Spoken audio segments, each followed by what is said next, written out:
to have you join the family. If you like this video, then go ahead and subscribe, leave a comment on some future topics you'd like me to tackle. This is a safe place where we come and we talk all things mental health related. I don't want this channel to become politically charged or religion-based or anything of that nature. I just simply want it to be where you can come and we can talk about mental health in an easily approachable, relatable way. Today's topic is going to be knowing when to walk away. This, I don't think, comes easy to anyone, but it especially does not come easy to me. It's something that I've really struggled with. It's something that I still struggle with. It's not always easy to recognize when someone is toxic for you. Or you may recognize it, but it's not so easy to walk away for varying reasons. Toxic people don't just come in the same little perfectly packaged gift box. They're not always going to exhibit the same traits. They're not always going to be so black and white. There's gray areas. Sometimes they might be a family member or a friend or someone you've known your entire life. Sometimes it might be somebody you just recently met. Sometimes it takes a lot of time to recognize that they're toxic. Sometimes you know instantly. So let's first start off by how to recognize when somebody is toxic for you. First type of toxic person you might come across in your lifetime or your spiritual journey is the most obvious if someone is abusive. This can be mentally, emotionally, physically, spiritually. If they are bringing you down, if they are gaslighting, if they are making you feel invalidated, if they are hitting you, if they are abusive to you in any way, mentally, emotionally, physically, or spiritually, they are toxic. This should be the most obvious out of all of the toxic people you may run across in your life. Run. You cannot fix them. They are, quite frankly, not good people. Run. Okay? Second type of toxic person you may run across in your life isn't quite as obvious. People don't necessarily have to be bad people for them to be toxic for you. This was one of the hardest lessons I had to learn. This person is their vibe, their way of doing life, their way of communicating, their way of seeing the world, their way of loving, their way of talking to a friend, their mannerisms just quite frankly does not align with your vibe. This one's particularly difficult because just because someone's different from you or just because somebody does things differently doesn't necessarily mean that they're toxic for you. But if someone is so incredibly different from you, their way of viewing the world, their morals, their way of walking, their way of talking, it does you harm mentally, emotionally, or physically, they can be toxic from you. And it's not a sign of weakness. It's not a sign of being a prude or being closed-minded. It is a sign of mental, emotional maturity to know, okay, this person's vibe does not align with mine. It's not healthy for me and my vibes. They disturb my peace. I need to now distance myself from this person. One of the most important ones for your spiritual walk and your mental health walk, because I've said on this channel numerous times, mental health is not a destination, it's a journey. You're continuously working on your mental health. It's not something that just one day you're fixed. It's a journey just like your spiritual walk, and I found personally that they go hand in hand. As you evolve in your spiritual walk, and you gain more knowledge, and you gain more peace, and you gain more understanding of the world, it greatly benefits your mental emotional walk. One of the things that I've learned, and that is probably the most important to recognize, the number one thing that like this person is very toxic and you need to let them go. But this for some reason was so difficult for me because I tend to be more of a passive person, is if someone does not respect your boundaries, they are toxic and you need to let them go. Everybody has different boundaries. Everybody has a different walk of life because of cultural, emotional, past traumas, because of religion, because of whatever. People have different boundaries. Now, if you don't make your boundaries clear and you don't express those boundaries, of course people are going to, because of different cultures, because of different upbringings, because people have different morals and views and way of walking and talking and being about, of course they might cross your boundaries. That's not what I'm saying. I'm saying if you have clear-cut boundaries, which everyone should, you should sit back and think about what you're comfortable with in your relationship, what you're comfortable within your household, what you're comfortable within your friendships, what you're comfortable with within your communication. You are allowed to have boundaries that are different from your family members, from your friends, from strangers. And protect your peace above all else. Protect that. Make those boundaries clear. If you are having to constantly express your boundaries to someone and they just keep crossing it, that person is toxic for you. Do not allow anyone, and I mean anyone, to make your boundaries invalidated. For example, say the dress I'm wearing today. I see nothing wrong with this dress. Someone who is highly religious or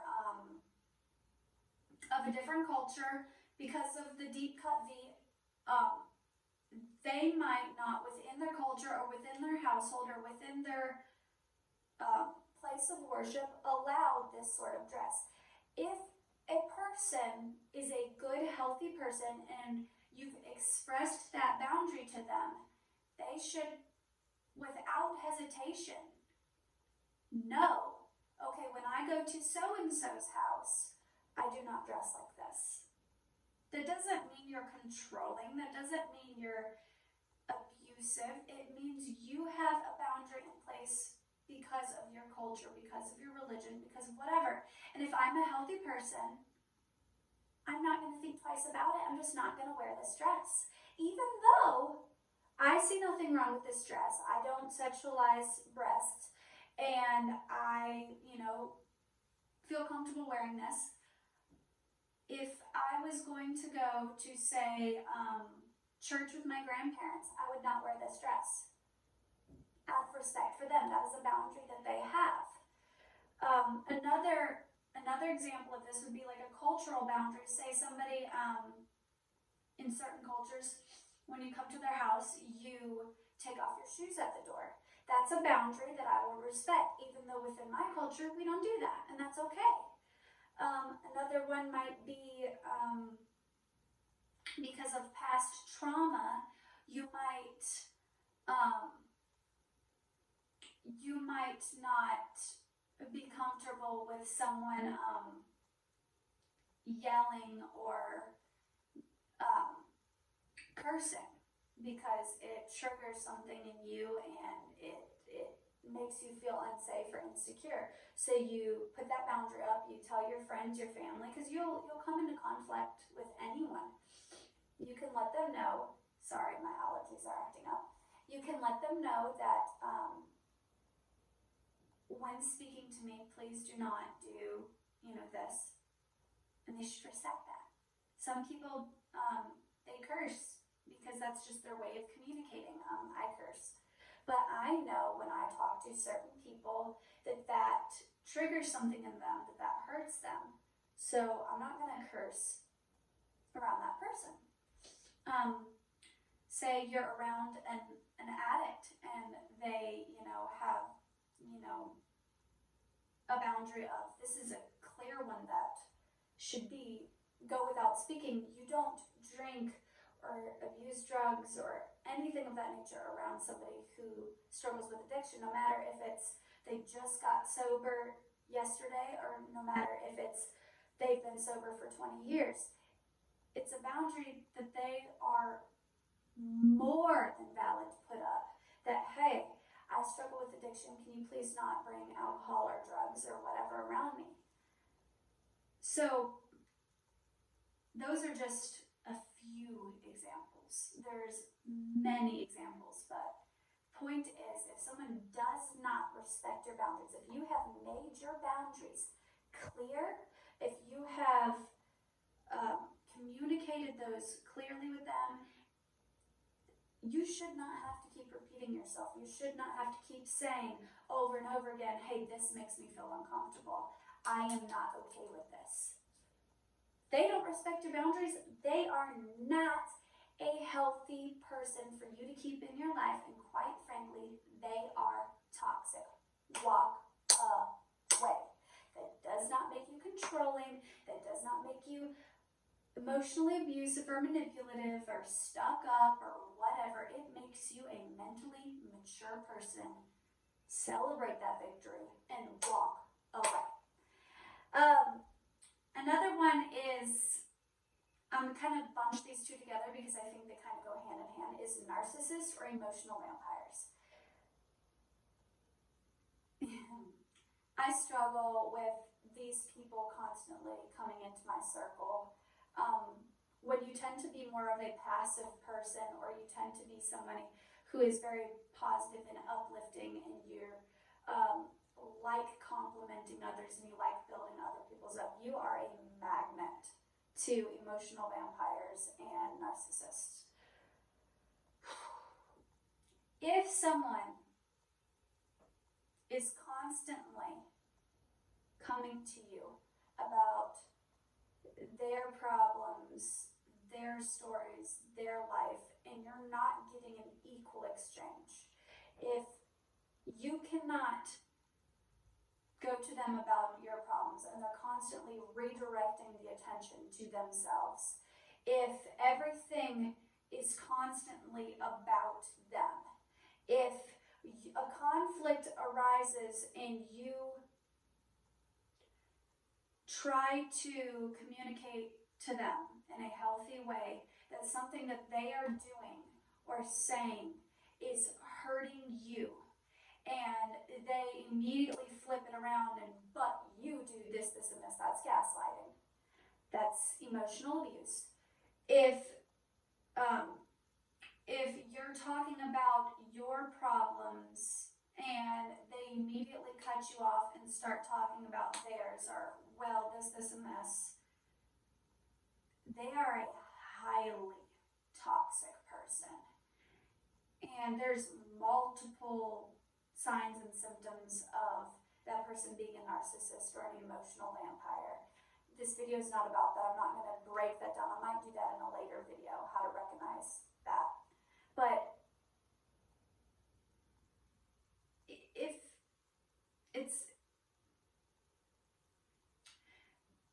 if a relationship is not balanced, if it's constantly about them and their validation and their attention and their love and their whatever, and you leave a situation where you are hanging out with that person, if the idea of hanging out with that person or having a conversation with that person leaves you drained, if you feel like you're having to constantly validate them, or you're constantly having to entertain them, or what have you, it's a very good sign that that person's an emotional vampire or a narcissist. And they are some of the most toxic people you can have in your life. And they're not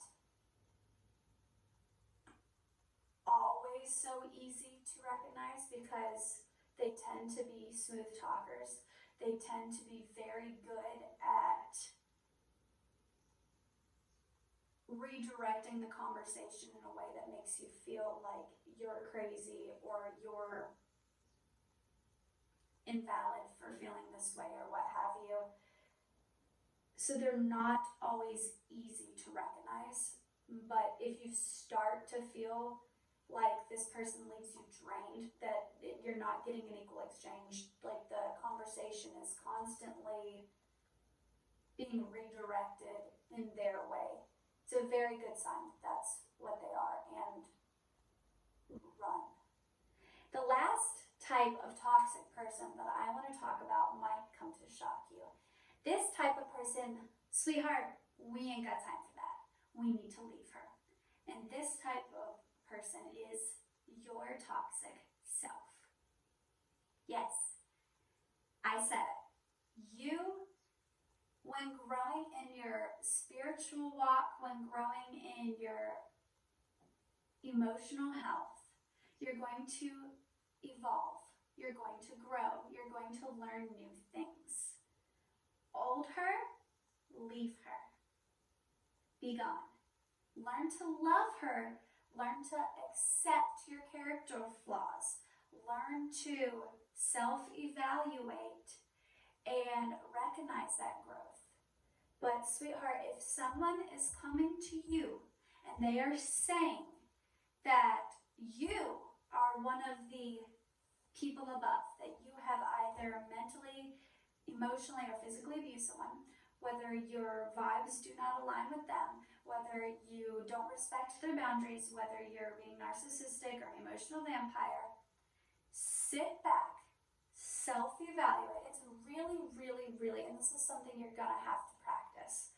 It's really easy when somebody is coming to you about how you hurt them. It's really easy for you to put up a wall and let pride speak in and go, I would never. And leave that conflict, and you have not grown. But it's a beautiful thing within every conflict when you are mature enough to sit back and say, what could I have done differently? How can I grow? What can I learn from this situation? And then you take that moment as a teaching moment, and you learn, and you evolve, and you grow. And then you don't allow somebody to use that past you against you. You recognize it. You realize that that was a younger, less evolved, probably hurting, probably naive or immature person. You look back on that person with love, and you move forward, sweetheart. That's the beauty of all of this. I believe, without a shadow of a doubt, mental, emotional, and spiritual growth, they go hand in hand, and they're constantly evolving. If you get to a point in your life where you feel like you have evolved and there's no way for you to possibly better yourself, honey, I can tell you right now, the thing you need to work on is pride. You can always evolve. You can always mature. Stay humble, stay kind, and work on yourself. I say all of this, all of these people are people you need to recognize and you need to leave. Now, that's not always so easy. So now that we've talked about how to recognize the toxic people in your life, let's talk about how to leave. When talking about abusive or narcissistic people, it's probably the most healthy way for you to leave is to just simply cut it off. These people, 9 times out of 10, probably 10 times out of 10, are not going to admit their faults to you. They are not going to be able to sit down and have a healthy dialogue with you. you're not going to be able to come to a mutual understanding. Sometimes the best way to leave a toxic person is just to simply cut ties. It is the healthiest thing for you to do, and quite frankly, even though it's a little bit of tough love, it's the healthiest thing for you to do for them.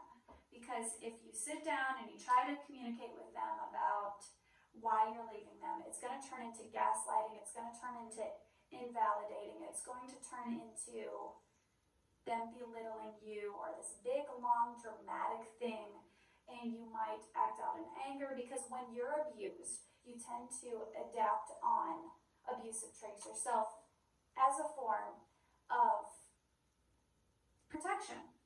This is true for me. I do not in any shape, way, or form think that I'm perfect. In my life, I have been all of these. Okay, I have created and curated this channel to be this safe place where you can come and talk openly because, honey, I am a hot damn mess. I have lived and I have evolved and I've experienced these things. I have been the abused and I have been the abuser.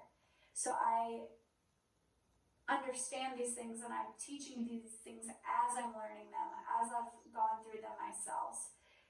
When dealing with an emotionally, mentally, physically, spiritually abusive person, a narcissist, or an emotional vampire, it's best to just cut ties. Sometimes it feels good to get the last word, and sometimes it is temporarily satisfying to write that big long text message or cuss somebody out or write a Facebook post or whatever. But what is it really solving? What are you really doing besides lowering your vibrations and bringing yourself down? If for some reason you do that, because we're not perfect, we are growing, we're mentally evolving, recognize, okay, that was not the healthiest way for me to go about that situation. I recognize that. I find forgiveness within myself. I ask whatever I believe in, whether it be a God, whether it be a higher self, whether it be ancestors, whether it be whatever. I ask for forgiveness, I ask for enlightenment, and I step forth, keeping that in mind and trying not to do that again. It's not always easy, especially, for example, my Mercury, if you believe in astrology, my Mercury is in Aries, which is, your Mercury owns how you communicate. Aries is the baby of the zodiac. They are also the god of war. They are also, very fiery, very forthright. Because they're the baby of the zodiac, they communicate immaturely. They're the god of war, so they're quick to yell, they're quick to, be on fire. My placement, my natural way of communicating is in Aries. So one of the things that I struggle with is when a conflict arises, I'm very quick to yell, I'm very quick to curse or belittle or just be downright nasty and immature. So one of the things that I'm working on in my spiritual, mental, emotional walk is practicing, because I'm not always going to get it right, especially if someone that I'm communicating with is toxic and they've hurt me and they're not listening to me, or they're invalidating me, or they're belittling me.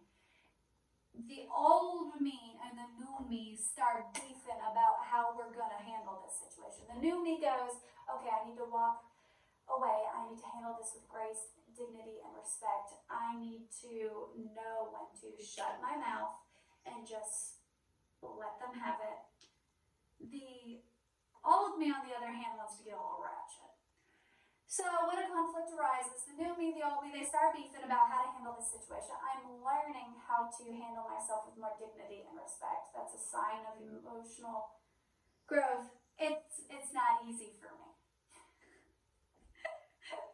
So that's something that I need to work on. That's that people we need to leave, your toxic self, that's something I'm working on. I'm trying to evolve past a point where I recognize that, move on from that, and grow from that.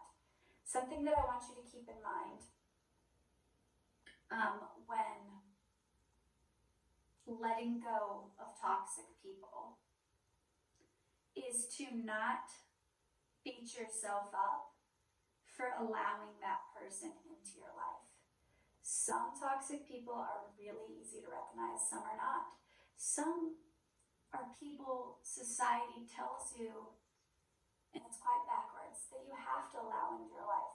Like, people will say, oh, well, that's your mother, that's your brother, that's your sister, that's family. You need to, love them anyways. Sometimes the highest form of love you can give is walking away with dignity. You don't always have to get the last word in, and that is so hard for me personally.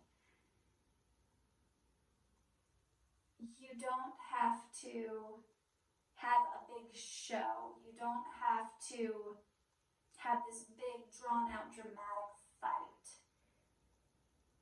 You can just walk away. And I'm telling you, this is the easiest, healthiest way to walk away from a toxic person, is to just cut ties. You are not petty, you are not childish for blocking someone on social media or on your phone. You are protecting your peace. If I can get anything at all across from you in this video, it is protect your peace. It is not a sign of pettiness or an immaturity. It is the exact opposite. It shows that you are practicing self-love. It shows that you are maturing and evolving as a human, as a person. If you are pouring from an empty cup, what are you doing? You can't love the people that deserve your love, the people that deserve your kindness, if you're pouring all of your energy into the wrong people. That's my message for you today. I hope this message comes across. I hope that this was helpful. Last thing that I want to say, because it's really easy to get down and out when people come in and out of your life. When you recognize that somebody is toxic and you have to let go, it's not always easy. Sometimes it hurts. Sometimes the toxic person might be a family member. Sometimes it might be a friend that you've outgrown. Sometimes it's, it's your spouse or what have you. I'm not going to lie to you. Leaving people behind is never easy. The healthiest way you can handle it is just to cut ties. But sometimes situations are messy. Something that I want to leave this video on, something that I am hoping will help you, is when people flow in and out of your life, that's the constant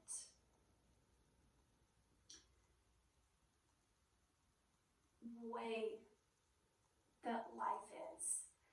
People come in and out of your life, and as an adult, you kind of learn this naturally. But if you're watching this and you're a teen, for example, honey, if you don't take anything else from this video, take this.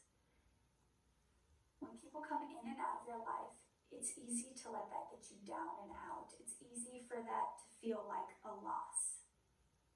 It's not. It's a sign that the law of attraction is at work in your life. In order for the universe, God, whatever you believe, to send you the right people, the universe makes you or forces your hand to let go of old, stagnant, toxic, dirty, used up energy. Sometimes, like if you're trying to manifest money or what have you, you might notice that you're starting to lose other areas in your life. You're starting to lose, you might need to clean out your closet and what have you, let go of the old, bring in the new. If you are trying to manifest your soulmate, you'll notice that people will be pushed out of your life. If you're trying to call in your soul tribe, that old stagnant energy is going to leave you. And it's easy to get caught up in the oh, well, this hurts. I cared about this person. But if you're not careful and you welcome that person back into your life while the universe, God, whatever you believe in, is trying to make room for new, you'll be blocking your blessing. So instead of focusing on the hurt, instead of focusing on the ow, this sucks, this leaves a wound, try to keep in perspective that this is just the law of attraction at work in your life. And that is a beautiful thing. That means that you're on the right path. That means that when someone toxic and unhealthy for you leaves your life, that is a sign that the universe is sending you the good, the healthy, the new, beautiful energy. Celebrate that shit, because it is magical. I hope this helps you. I hope that this leaves you feeling excited, maybe helps you gain a new perspective of things, and leaves you feeling more hopeful. I hope that if for some reason that you are one of these toxic people, that this helps you grow and evolve, because I know there has been multiple times in my life where I have been all of these things. Stay humble, stay kind, and pour out love into the world. Hope you guys have a